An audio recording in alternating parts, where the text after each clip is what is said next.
Assalomu alaykum. Kattalar so'zi ko'rsatuvining aziz muxlislari. Bir dehqon yigit bo'lgan ekan.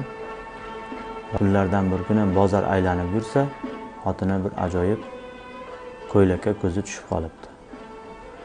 Eri olmaysan, tor ekan, rangi yoqmadi desa, xotin erdan so'ramasdan ko'ylakni olibdi. Keling, voqea davomini lavhamiz orqali bilib olishingiz mumkin. Marhamat. Darbadar kezmasa kim, yurt qadrin bilmasimiz. Dadasi. Ho!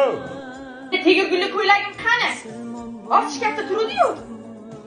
Qaysi? Tegir gulli. Haligimi? Nima? Menga yoqmaydiganimi? Bilmadim. Joyda turuvdi lekin.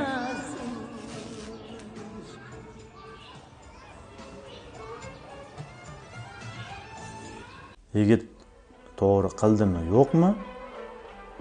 Maktub orqali fikrlaringizni jo'nating. Xulosa o'zingizda.